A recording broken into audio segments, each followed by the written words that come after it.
예, 반갑습니다. 오늘 종료주일입니다. 우리 주님께서 저와 여러분의 죄를 위해서 십자가에 달리시기 전 예루살렘에 입성한 날을 기념하는 주일입니다.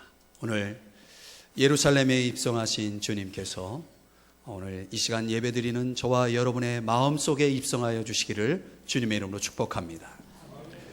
오늘 우리가 계속해서 사도행전의 말씀을 묵상하는 가운데 오늘은 사도행전 27장의 말씀을 함께 묵상하면서 은혜를 받고자 합니다. 그런데 오늘 27장의 무대가 바다입니다. 그래서 이 바다를 생각할 때 떠오른 이혜인님의 바다여 당신은 이라는 제목의 시가 떠올라서 이 시를 여러분에게 잠시 소개해 보려고 합니다. 내용은 이렇습니다. 내가 목 놓아 울고 싶은 건 가슴을 뒤흔들고 가버린 거센 파도 때문이 아니다. 한밤을 보채고도 끊이지 않는 목쉰 바람소리 탓도 아니다.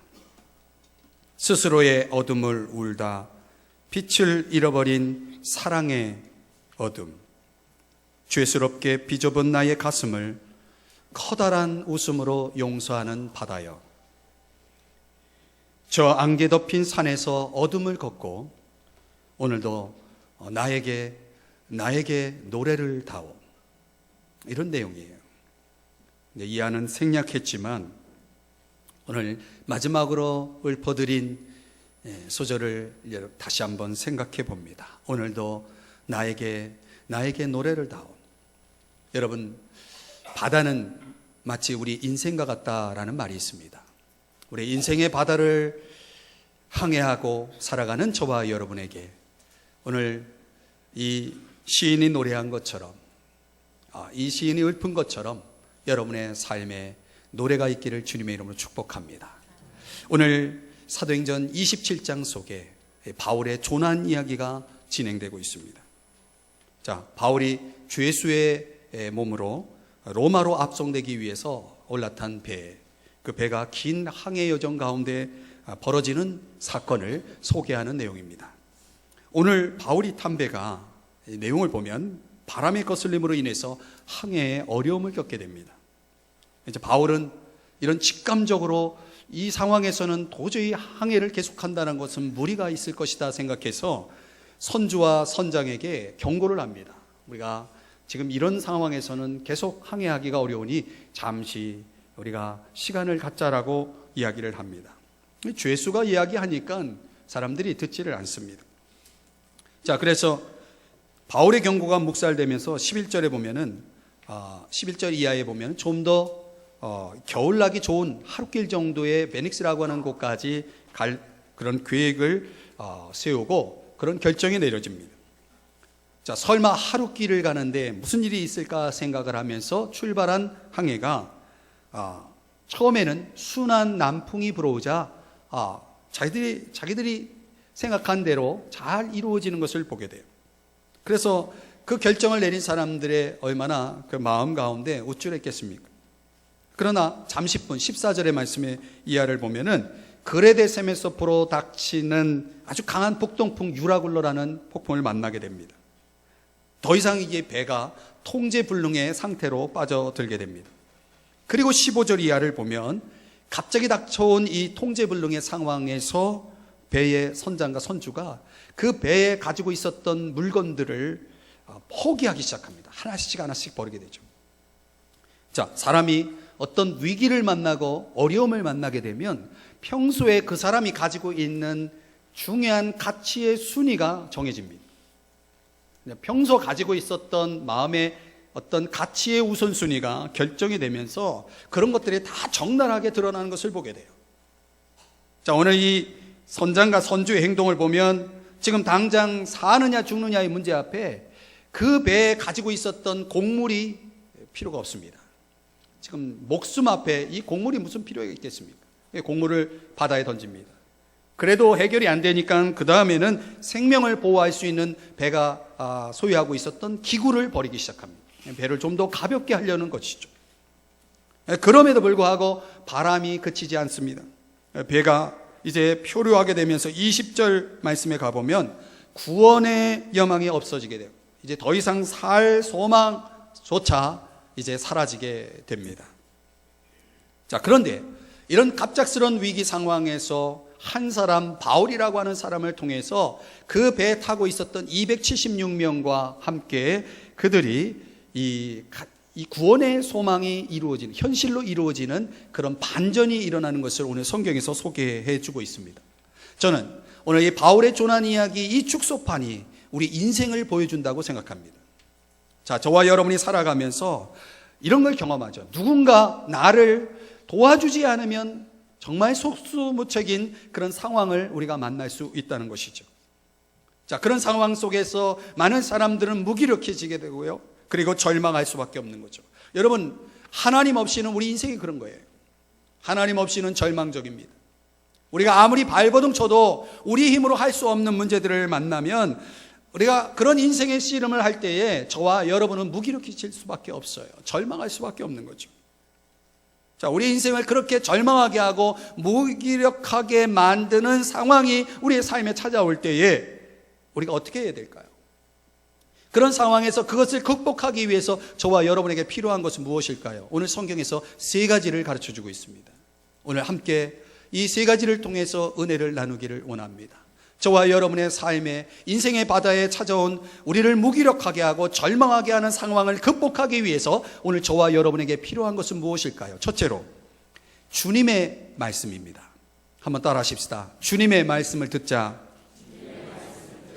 자, 오늘 성경 여러분 펴고 계시다면 21절을 가봅니다. 27장 21절에 보시면 바울이 이렇게 말해요.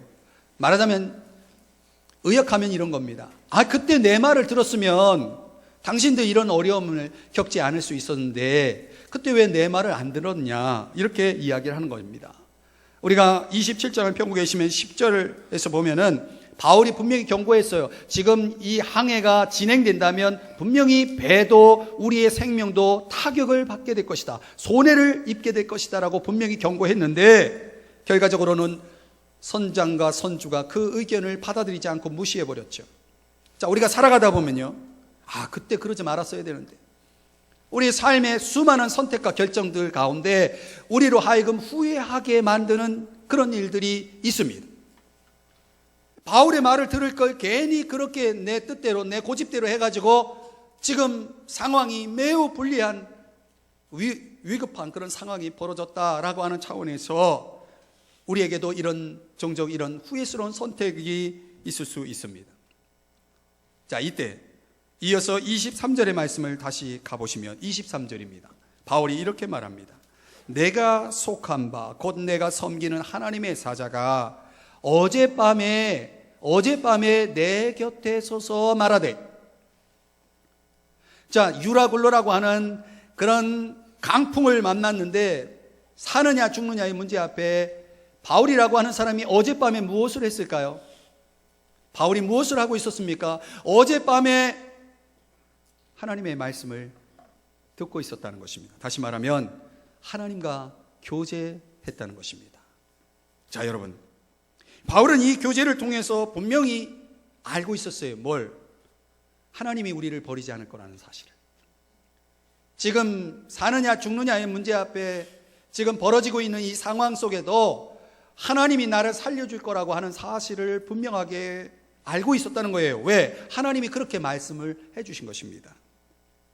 23장 11절 말씀을 우리가 앞에 살펴본 23장으로 가보면 거기에도 바울이 어떤 중요한 시점에 그날 밤에 하나님이 내 곁에 서서 말씀하셨다. 바울은요, 바울에게 있어서 밤은 하나님의 음성을 듣는 밤이었다는 것입니다. 여러분에게 묻고 싶어요. 여러분의 밤은 어떤 밤입니까? 여러분은 여러분의 모든 일과를 정리하는 저녁 시간, 밤 시간을 어떤 시간으로 보내고 계십니까? 이 바울에게 있어서 아주 좋은 습관은 밤 시간에 하나님의 음성을 듣는 삶을 살고 있었다라고 하는 것을 여기저기서 우리가 그 흔적을 찾아볼 수가 있습니다. 바울은 어떤 사람이에요? 하나님과의 교제가 있는 사람이에요. 여러분에게 하나님의 교제가 있습니까? 여러분은 하나님의 말씀을 듣고 있습니까? 하나님의 말씀을 듣자 바울에게 있어서 지금 사느냐 죽느냐라고 하는 이런 절박한 상황 속에서 바울은 더 이상 두려워하지 않고 있는 모습을 보게 됩니다. 구약 성경에 가면 아주 비슷한 배경의 이야기가 소개되고 있는데, 요나서에 보면은 요나의 이야기에도 이런 비슷한 이야기가 나와요. 맹렬한 폭풍을 만난 배 위에 누가 있었냐면 요나라는 사람이 있었어요. 하나님의 종, 하나님의 사람 요나가 있었는데, 자, 그 내용을 보면 요나서 1장에 보면은 이 갑자기 만난 이 또 풍랑에 사공들이 막 난리가 났습니다. 그리고 평소 자신들이 믿고 있었던 신들에게 구조를 요청합니다. 신이시여 우리를 구하소서, 신이시여 우리를 구해 주소서라고 요청합니다. 사람이 절박해지면 뭐라도 잡게 돼 있어요. 평소 하나님을 찾지 않고 신을 찾지 않았던 사람도 뭐 굳이 하나님이 아니더라도 사람들이 이렇게 신앙적으로 종교적으로 바뀌는 경우가 많아요. 어려운 일이 생기면 무당도 찾아가고, 절 스님도 찾아가고 뭐 그런 사람들이 많습니다. 입시철이 되면 너도 나도 할 거 없이 그렇게 찾지 않습니까? 여러분, 구해줄 어떤 신이라도 있다면 그 신에게 도움을 구하려고 지금 사공들이 난리가 난 것입니다. 그렇게 각각의 신들을 불러도 아무런 응답이 없는 거예요. 그러자 요나서 1장 6절에 보면 선장이 요나에게 찾아가 가지고, 야, 좀 하나님에게 좀 기도 좀 해라, 하나님에게 좀 구해 달라고 요청을 하라고 그렇게 말을 합니다. 결국 거기 배에 타고 있었던 모든 사공들이 각각의 신을 불렀지만 아무도, 그 신들 가운데 아무도 응답이 없었지만 요나가 하나님께 구했을 때 하나님, 오직 하나님 한 분만이 응답을 하십니다. 결과적으로 요나는 구원을 가져오게 됩니다. 사랑하는 여러분, 하나님은 어떤 분이십니까? 하나님은 살아계신 분이에요. 하나님은 살아계십니다. 하나님은 하나님을 부르는 자에게 응답하실 수 있는 분이에요. 여러분 아십니까? 하나님이 살아계시고 내가 부를 때 응답하시는 분임을 아는 사람들은 평상시에도 그 하나님을 찾는 것입니다. 그래서 하나님과의 교통은 생명줄과 같습니다.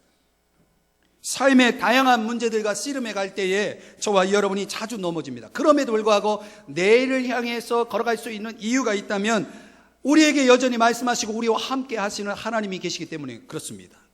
사랑하는 여러분, 살아계신 하나님과의 교통이 얼마나 중요한지 모릅니다. 이 평상시에 하나님의 음성을 들을 수 있는 사람들, 이런 사람들은 희망이 있는 것입니다. 생명이 있는 것입니다. 능력이 있는 것입니다. 여러분에게 풍랑의 밤이 찾아올 때에 하나님이 내게 들려주시는 말씀을 들을 수 있다면, 그것을 확신할 수 있다면, 하나님의 그 분명한 말씀을 우리가 들을 수가 있다면 인생의 풍랑은 두려운 것이 아닙니다. 왜? 하나님께서 다 알아서 해결하실 것이기 때문에 그렇습니다. 그런 사람에게 무기력과 절망이 찾아올 수 있겠습니까? 찾아온다 하더라도 그것을 극복할 수 있는 것입니다. 사랑하는 여러분, 하나님의 말씀을, 주님의 말씀을 들으시기를 주의 이름으로 축복합니다. C.S. 루이스의 말대로 고통 속에서 우리의 영혼을 흔들어 깨우는 하나님의 말씀을 들으셔야 합니다. 오늘 저와 여러분이 무기력과 절망의 상황에서 그것을 극복하기 위해서 해야 할 일은 뭡니까? 하나님의 말씀, 주님의 말씀을 들으시는 것입니다. 두 번째, 무기력하고 절망적인 상황을 극복하기 위해서 우리에게 필요한 것이 무엇일까요? 그것은 우리의 삶의 존재 이유를 발견하는 것입니다. 삶의 존재 이유를 발견하는 것입니다. 여러분, 사람이 왜 사는가? 여러분은 왜 사십니까? 우리는 무엇을 위해 살고 있습니까? 사실 왜 살고 있는지, 무엇 때문에 무엇을 위해 살고 있는지, 이런 것을 알고 있는 사람은 인생의 풍랑과의 싸움에서 승리할 수 있습니다. 사실 우리가 살아가면서 괴로운 것은 뭐냐면, 고생하고 있는 자체가 괴로운 것이 아니라 내가 무엇 때문에 고생하고 있는지, 내 삶의 의미를 알지 못할 때 사람은 고통스러운 거예요. 그 자체가 고통스러운 것입니다. 우리를 힘없이 넘어지게 하는 것은 그런 이유를 모르기 때문에, 삶의 이유를 모르기 때문에, 존재의 이유를 모르기 때문에, 왜 내가 이런 삶을 살아가야 하는지 이유를 모르기 때문에 그렇다는 것입니다. 그러므로 사랑하는 여러분, 삶의 이유를 발견해야 됩니다. 내가 왜 사는지, 내 존재 목적을, 이유를 발견하는 것이 중요한 것입니다. 인생의 무기력과 절망을 극복할 수 있는 힘의 근원이 거기서 나오는 것입니다. 자, 오늘 성경을 보세요. 24절을 보시겠습니다. 바울이 하나님의 말씀을 통해서 이 절망의 상황에서 바울이 왜 살아야 하는지의 이유에 대해서 하나님이 말씀해 주시는 내용이 두 가지가 나옵니다. 너는 왜 살아야 하느냐? 넌 반드시 살아야 돼. 왜? 두 가지 이유가 있다. 첫째는 내가 가이사 앞에 서야 하기 때문이다 라고 말합니다. 바울이 지금 주 예수의 몸으로 배를 타고 지금 압송이 되고 있는 상황이에요. 로마로 가고 있습니다. 그 로마로 가고 있는 이유 가운데 하나가 뭐냐면 바울 자신이 자신의 무죄를 증명하기 위해서 재판을 받기 위해서 가는 거예요. 가이사 왕 앞에 가서 재판을 받아서 자신의 무죄를 증명하기 위해서 가는 겁니다. 그러나 그것보다 더 중요한 이유는 왜 바울이 로마를 가고 있느냐? 그것은 바울이 로마 제국을 복음으로 변화시키고자 하는 그런 꿈이 있었어요. 비전이 있었어요. 사명이 있었어요. 그래서 이것을 이미 바울은 로마서 23장에서 그런 음성을 들었어요. 말씀을 들었어요. 너가 로마에서도 하나님의 말씀을 증언하게 될 거야 라고 하는 말씀을 들었습니다. 그 말씀을 바울은 꿈으로, 사명으로, 비전으로 갖고 있었던 거예요. 그렇기 때문에 이것이 이루어지기까지는 하나님이 나를 책임져 주실 거라고 하는 분명한 믿음이 있었던 것이죠. 가이사 앞에 서야 하기 때문에. 두 번째는 뭐냐면 너와 함께 행선하는 자를 다 내게 주셨다라고 말씀하고 있습니다. 오늘 성경이 24절에 보면은 그런 두 번째 이유를 밝히고 있습니다. 그러니까 뭐냐면 바울이 지금 바울 자신이 살아야 하는 이유가 바울이 가지고 있는 사명뿐만 아니라 바울과 함께 배 타고 있는 276명의 생명을 책임지도록 하기 위해서 바울은 살아야 하는 것입니다. 여러분, 우리가 살아야 하는 이유는 오늘 우리 자신에게 주어진 삶의 이유가 있기도 하지만 나를 통해서 나와 함께하는 가족들, 나를 통해서 내 주변에 있는 사람들, 나와 함께 직장에서 또는 사업장에서 함께하는 사람들, 내가 살아야 하는 이유는 그들 때문에라도 내가 살아야 하는 것입니다. 사랑하는 여러분, 인생은 홀로 사는 그런 마치 무인도에서 혼자 사는 것과 같은 그런 삶을 살아가는 것이 아닙니다. 우리는 다 더불어서 살아갑니다. 하나님께서 바울이 살아야 할 이유를 가르쳐 줄 때에 야, 너만 살면 된다라고 말씀하지 않고 너 때문에 276명이 달려있다라고 말씀하고 있는 것입니다. 우리가 이런 궁극적인 삶의 의미를, 이유를 알 때에 지금 바울이라고 하는 사람은 풍랑 앞에 당황하지 않고 그 당황하고 있는 사람들 276명, 이유도 모르고 왜 이런 일이 닥쳤는지도 모르고 있는 그들을 향해서 삶의 방향을 제시해주는 리더로 부상하고 있는 모습을 보게 됩니다. 죄수지만 그 배에서는 지금 가장 영향력 있는 위치에서 지금 바울이 뭔가 역할을 하고 있는 것을 보게 됩니다. 여러분, 성경을 읽어보셨나요? 구약 성경에 보면 요셉이라고 하는 사람이 나옵니다. 요셉 들어보셨죠? 그런 사람이 있습니다.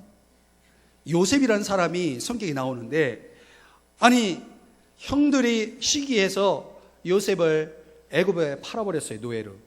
그래서 보디발 시위대장의 집에 노예로 팔려 들어갔는데, 거기에서 보면 성경의 내용을 보면 아니 노예가 갑자기 가정 총무의 역할을 합니다. 또 주인의 모함으로 인해서 감옥에 들어갔어요. 근데 감옥에 들어가서도 또 감옥을 지키는 그 감옥에서의 또 총무 역할을 합니다. 그리고 기근을 맞아서 이 국가적으로 위기 속에 있는 이 애굽의 총리가 되어서도 이제 나라의 행정을 바로를 대신해서 수행하는 그런 또 역할을 합니다. 여러분, 애굽이 어디에 있었는가는 중요하지 않습니다. 중요한 것은 애굽이 어디에 있든지 가는 곳곳마다 애굽은 중요한 사람이 됩니다. 애굽은 필요한 사람이, 이 요셉은 필요한 사람이 됩니다. 여러분, 우리가 하나님 안에서 하나님과 함께 동행하는 사람들 보면 어디에 있든지 또 무엇을 하든지 그 속에서 중요한 역할을 하게 되는 것을 보게 돼요. 애굽에게 요셉에게 무엇이 있었냐면 바로 사명이 있었기 때문에 그렇습니다. 요셉에게 꿈이 있었어요. 하나님이 주신 꿈이 있었어요. 하나님이 주신 삶의 목적이 있었어요. 그것을 분명히 알고 있었기에 가능했던 것입니다. 사랑하는 여러분, 오늘 저와 여러분이 그런 이유를 아는 것이 중요하다는 것입니다. 여러분 아십니까? 여러분을 통해서 우리 주님께서 지금 뭔가 하고자 하시는 일이 있다면, 그래서 여러분들에게 그런 임무가 주어졌다면 하나님은 그 임무를 다할 때까지 여러분을 지키실 거예요. 여러분과 함께 하실 거예요. 리빙스턴이라는 분이 아프리카 선교의 아버지 아닙니까? 정글에서 이 선교를 하면서 그에게 닥친 그 도전을 이제 감당해 나가고 있을 때에 종종 그를 걱정하는 사람들에게 이 리빙스턴이 이런 얘기를 했대요. 존재 이유가 다할 때까지, 존재 이유가 다할 때까지, 나의 사명이 다할 때까지 나는 결코 죽지 않는다. 나는 결코 죽지 않는다. 이렇게 이야기를 하고 있습니다. 사랑하는 여러분, 리빙스턴이 얘기한 것처럼 존재 이유를 또 사명을 다할 때까지는 죽지 않는 것입니다. 왜요? 하나님이 그 생명을 주관하고 있기 때문에 그렇습니다. 우리 생명의 길이는 누구에게 달려 있습니까? 하나님에게 달려 있는 것입니다. 생명의 길이는 하나님의 주권이기 때문에 그런 차원에서 보면 하나님께서 우리에게 주신 사명이 있는데 하나님이 데려가시겠어요? 저는 그렇게 믿고 있습니다. 여러분은 어떻습니까? 여러분의 존재 이유를 알고 사명을 알고 살아가면 우리는 어떤 인생의 풍랑 속에서도 두려워하지 않을 수 있는 것입니다. 무기력, 절망, 그런 것이 있을 수가 없습니다. 신라권의 저자 존 밀턴을 여러분이 아시죠? 그가 소년 시절, 어린 시절에 창세기 1장에서 3장까지 읽다가 충격을 받습니다. 그리고 마음에 아주 좋은 작품을 쓰고자 하는 꿈을 갖게 됩니다. 그런데 여의치 않습니다. 마땅한 기회가 없습니다. 불우한 소년이었습니다. 그가 성인이 돼가지고 이제 정치활동을 하다가 감옥에 들어가게 됩니다. 사람들이 걱정을 하죠. 이 감옥에 들어간 이 존 밀턴을 걱정하는 사람들 향해서 이 존 밀턴이 그런 얘기를 했대요. 지금 내가 이 감옥에 들어와 보니까 이곳이야말로 나의 그 상상력을 펼칠 수 있는 가장 적합한 장소라는 사실을 나는 알고 있다. 그러면서 바로 그곳에서, 그 가장 적절한 장소에서 소년 시절에 품었던 꿈을 붓으로 옮기기 시작합니다. 그래서 바로 그것이 신라원의 탄생 동기가 되었다라고 합니다. 사랑하는 여러분, 오늘 우리가 어떤 삶을 살아가고 있는가? 나는 왜 살고 있는가? 주님의 말씀을 통해서 저와 여러분이 이런 이유를 발견할 수 있기를 주의 이름으로 축복합니다. 그러면 저와 여러분이 그런 인생의 무기력과 절망을 극복할 수 있을 것입니다. 오히려 우리는 인생의 풍랑 속에서 참으로 노래를 할 수 있는 반전이 일어나는 것입니다. 사랑하는 여러분, 여러분은 왜 사십니까? 아셔야 됩니다. 주님의 말씀을 통해서 깨달아야 합니다. 세 번째는 우리가 무기력과 절망의 상황에서 저와 여러분에게 필요한 것이 무엇이냐, 그것을 극복하기 위해서 필요한 것이 무엇이냐, 바로 주님의 약속을 신뢰하셔야 합니다. 한번 따라 하십시다. 주님의 약속을 신뢰하자. 25절의 말씀을 보세요. 오늘 성경에 보면 거세게 몰아치는 풍랑 속에서 바울이 외치는 메시지를 보세요. 뭐라고 외칩니까? 여러분이여 안심하라. 아니, 이게 말이 됩니까? 지금 거세게 몰아치는 이 풍랑 속에서 사느냐 죽느냐 이 위급한 상황에서 안심하라니요. 불난 집에 부채질 합니까? 도대체 뭔 근거로 안심하라고 말하는 것입니까? 여기 안심하라라는 단어가 헬라어로 원어로 보면 유티메오라는 단어를 쓰고 있습니다. 이게 무슨 뜻이냐면 평안을 누리다, 좋은 기분을 갖다. 좋은 기분이요? 지금 상황이 얼마나 지금 불리하고 지금 목숨이 위급한 상황에서 좋은 기분을 가져요? 여러분 그렇게 할 수 있어요? 지금 바울이 여러분이 안심하라, 이건 바울이 말로만 하는 것이 아니라 바울에게는 지금 그런 마음이 있는 거예요. 여러분, 우리가 무슨 일을 만나도 이런 평안을 누릴 수 있어야 하는 것입니다. 여러분, 흔들리지 않는 이런 여유를 가질 수가 있어야 하는 것입니다. 바울에게는 그런 것이 있었다는 거예요. 그 배 위에 276명이 있었지만 그들 가운데 바울과 같은 마음을 가지고 있는 사람은 한 사람밖에 없었다는 거예요. 여러분, 우리 인생의 장을 가만히 들여다보세요. 우리에게 일어나는 일들 때문에 우리가 얼마나 평안을 잃어버리고 우리의 마음에 기분이 다운이 되고 절망하고 있는지 한번 보세요. 여러분, 우리에게도 이 은혜가 있어야 될 줄 믿습니다. 그럼 도대체 바울이 뭘 믿고 안심하라고 말하고 있습니까? 한번 성경을 보세요. 25절. 계속 이어지는 바울의 메시지를 들어보세요. 나는 내게 말씀하신 그대로 되리라고. 그 다음이 중요해요. 하나님을 믿노라. 한번 따라 하십시다. 하나님을 믿자. 이게 중요한 게 이거 믿는 거예요. 요 믿음 때문에 바울이 여러분이여 안심하라 라고 말하고 있습니다. 여러분은 살면서 뭘 믿고 사십니까? 돈을 믿습니까? 여러분이 가지고 계신 지식을 믿습니까? 여러분 한번 생각해 보세요. 우리가 가지고 있는 것, 우리가 믿고 있는 것, 과연 그게 믿을 만한 것인가를 생각해 보세요. 정말 중요할 때 그런 건 아무 소용이 없는 거예요. 여러분 배에 가지고 있는 게 많이 있었습니다. 그런데 사느냐 죽느냐 이 생명의 문제 앞에는 그런 모든 것이 다 필요 없는 거예요. 여러분 온 천하를 얻어도 자기 목숨이 없어지면 아무 의미가 없는 것입니다. 그런데 우리가 살면서 그런 우선순위를 잃어버려요. 그런 가치의 문제를 잃어버리기 때문에 우리가 종종 중요한 것을 뒤로하고 중요하지 않은 것을 우선하면서 살아가는지 모르겠습니다. 우리가 매일 무엇을 누구를 신뢰하며 사느냐 이 문제는 매우 중요한 것입니다. 바울은 약속의 말씀을 붙들고 있었던 거예요. 하나님께서 내게 말씀하신 그대로 될 것을 믿는다.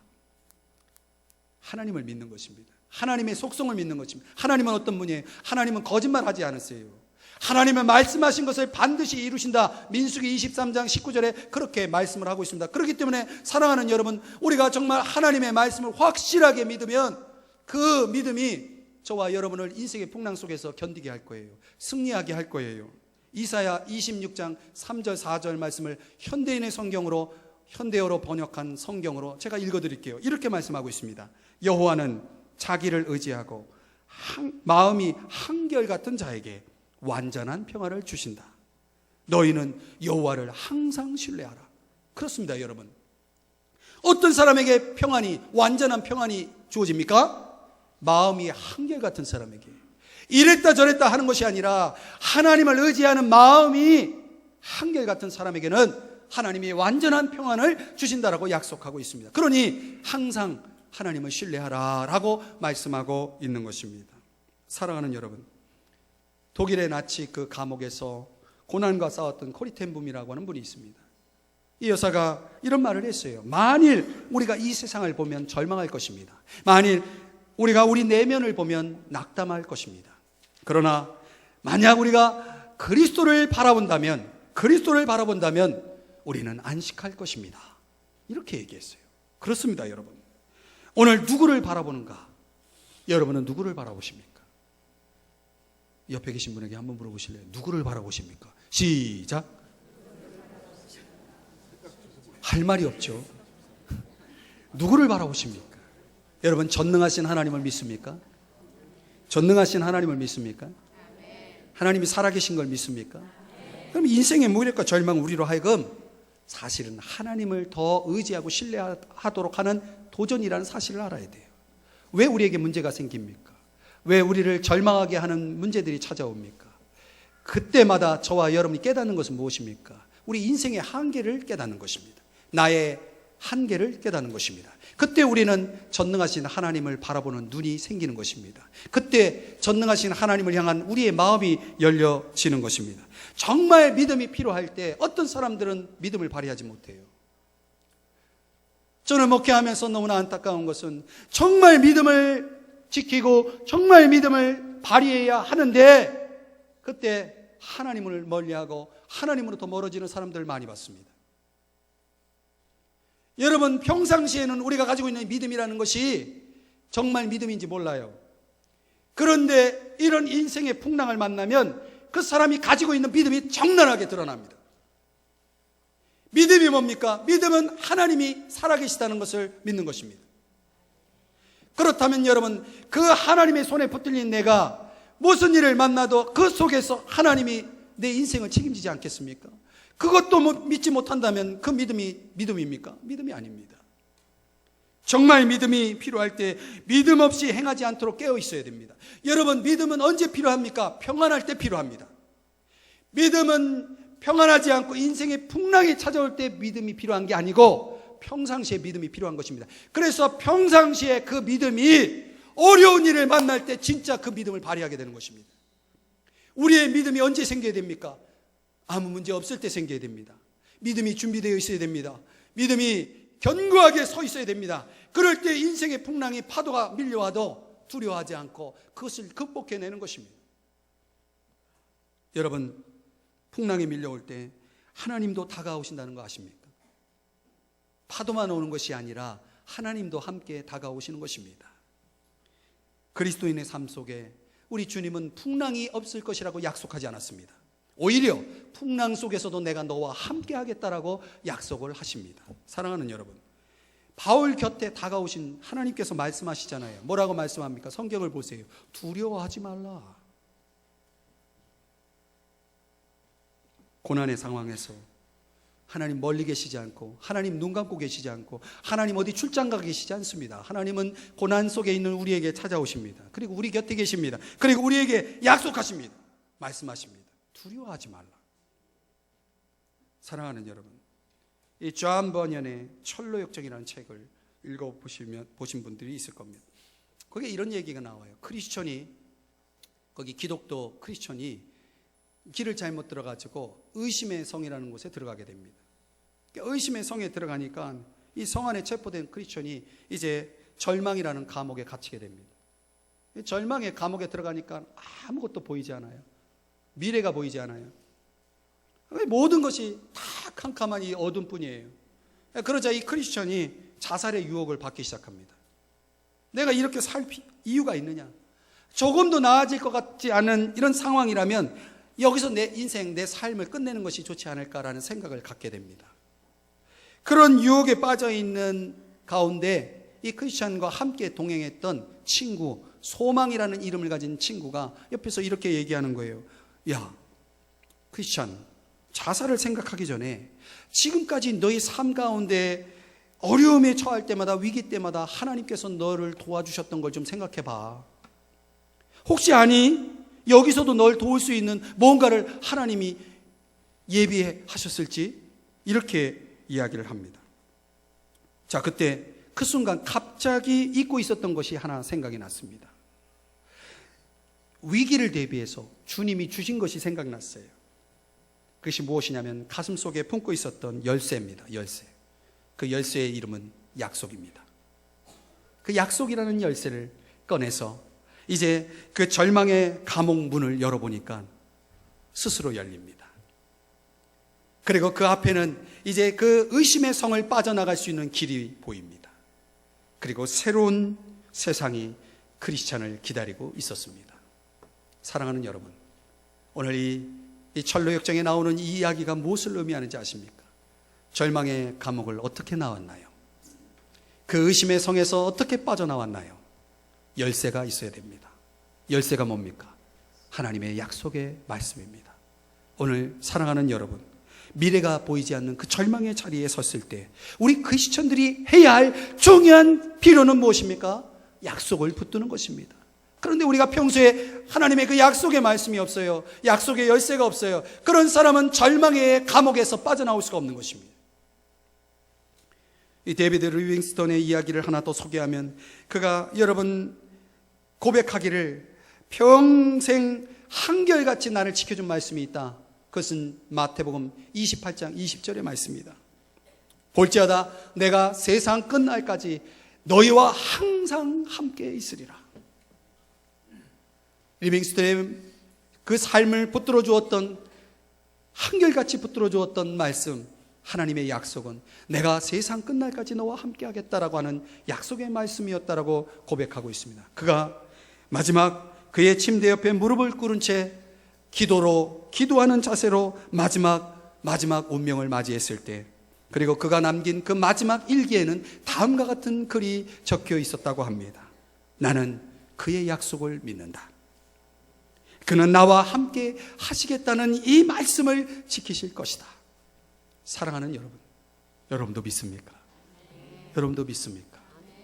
정말 믿으십니까? 여러분, 인생의 풍랑 속에서 어떻게 살고 계시나요?